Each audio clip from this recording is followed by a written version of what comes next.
Bismillahirrahmanirrahim. Assalamualaikum warahmatullahi wabarakatuh. Teman-teman, sahabatku, profesional muda, semuanya yang menyimak channel ini, terima kasih sudah mengunjungi channel ini. Dan kita sedang membahas change management atau tepatnya membedah buku ya. Membedah buku yang judulnya HBR 10 Must Reads on Change Management. Jadi ini merupakan edisi pamungkas, yaitu edisi ke-11 ya. Jadi edisi 11 ini saya mencoba merangkum versi saya ya, Gatot Widayanto, setelah membaca buku ini dan juga berdasarkan pengalaman saya dalam bidang strategi and change management. Saya memang konsultan di bidang itu dan termasuk pernah juga sebagai pelaku ya, pelaku di financial industry maupun di oil and gas waktu itu. Baik, saya langsung aja ke slide dulu. Jadi ini karena kita sudah membahas yang ke-10, ke-10 terakhir 10 ya. Jadi ini adalah yang episode ke-11 merupakan jahitan terakhir dari saya ya. Jadi final thought saya mengenai buku ini. Ya sekali lagi fokusnya pada buku, bukan pada pengalaman saya dulu karena nanti saya akan bikin podcast lagi yang terkait pengalaman saya. Nah, ini sebelum kita bahas satu persatu, yuk kita lihat dulu siapa sih kontributor atau kontennya buku ini apa aja ya. Mulai dari artikel pertama Leading Change oleh John Kotter, kemudian Change Through Persuasion yang kedua oleh Garvin dan Roberto. Kemudian yang ketiga adalah Leading Change When Business is Good. Ya, ini oleh editorsnya dari HBR. Kemudian Radical Change, The Quiet Way oleh Debra Meyerson. Kemudian yang kelima Tipping Point Leadership oleh Chan Kim dan Reni Maubergny. Kemudian yang keenam A Survival Guide for Leaders oleh Ronald Heifetz dan Marty Linsky. Kemudian yang ketujuh, The Real Reason People Won't Change by Robert Keegan dan Lisa Lasko-Lahey. Kemudian yang ke-8, Cracking the Code of Change by Michael Beer and Nitin Nohria. Kemudian yang ke-9, The Hard Side of Change Management by Harold Sirkin, Perry Keenan, dan Alan Jackson. Ditutup oleh yang ke-10 yaitu Why Change Programs Don't Produce Change oleh Michael Beer, Russell Eisenfart, and Bert Spector. Nah, ini menarik ya, ada 10 artikel dan kita sudah bahas satu persatu. Nanti saya akan siapkan linknya supaya teman-teman bisa langsung melihat satu persatu dan keterkaitannya satu dengan yang lainnya. Nah, apa dong key takeaways-nya ya setelah membaca buku ini? Pertama, memang saya sangat menganjurkan teman-teman baik Anda sebagai leader atau bahkan profesional yang bekerja di suatu unit kerja tertentu, Anda perlu membaca buku ini. Ya, nggak usah menunggu Anda sebagai seorang change management spesialis atau change management advisor. Anda perlu membaca ini karena pada dasarnya kalau kita bicara mengenai change, itu setiap perusahaan pasti ada change, nggak ada perusahaan yang nggak ada change gitu ya. Jadi maksud saya begini, supaya teman-teman juga giat gitu ya, mengusulkan perubahan-perubahan yang sifatnya mungkin fundamental terkait pekerjaan Anda. Bagaimana bisnis proses Anda sebaiknya, karena yang berlaku sekarang ini ternyata terlalu berbelit-belit gitu ya, sehingga banyak masalah dijumpai. Nah, kemudian saya coba kait-kaitkan ya, jadi di channel ini juga saya pernah membahas sebuah topik namanya 3 hal untuk 3 hal agar 3 hal. Bahkan saya pernah membuat IG live dengan salah satu universitas waktu itu dia mewawancara saya mengenai change management.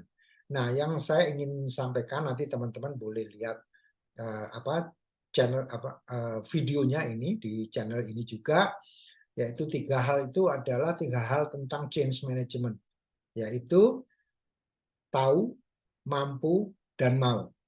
Ya, hanya 3 hal. Sebetulnya change management itu hanya 3 hal. Nah, kemudian untuk siapa, ya kan? Kan 3 hal untuk 3 hal. 3 halnya itu adalah untuk individu. Individu itu siapapun Anda sebagai leaders atau sebagai members gitu ya di dalam sebuah organisasi itu Anda bisa mengambil manfaat dari sini dan juga untuk organisasi atau entitas dan terakhir untuk komunitas atau masyarakat atau pelanggan ya. Jadi ini 3 hal inilah yang menjadi target dari change management. Ya, kita mau merubah apa? Individu, organisasi atau pasar atau masyarakat gitu ya. Nah, kemudian agar apa? Nah, agarnya juga agar entitas kita atau bisnis kita itu memiliki pertama daya tarik ya.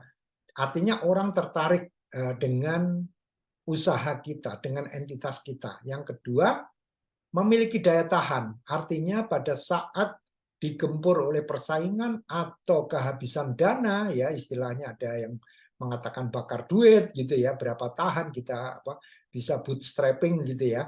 Dan yang terakhir adalah untuk meningkatkan daya saing.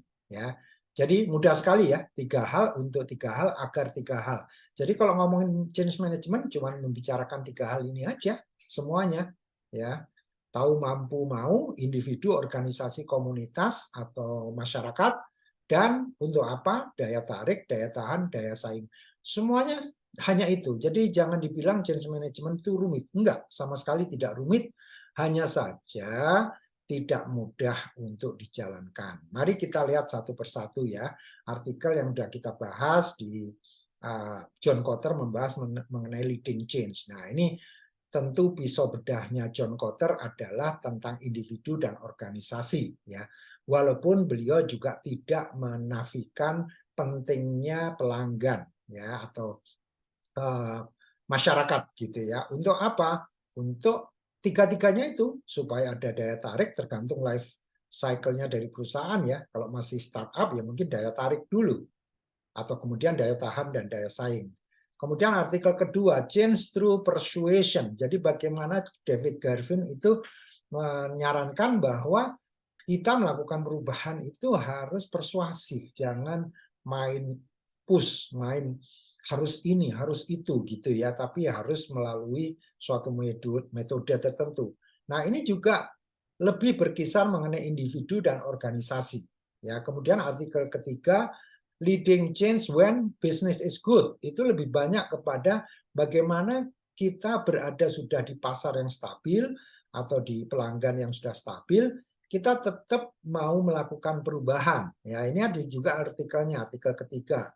Artikel keempat itu radical change, the quiet way ya oleh Debra itu ya.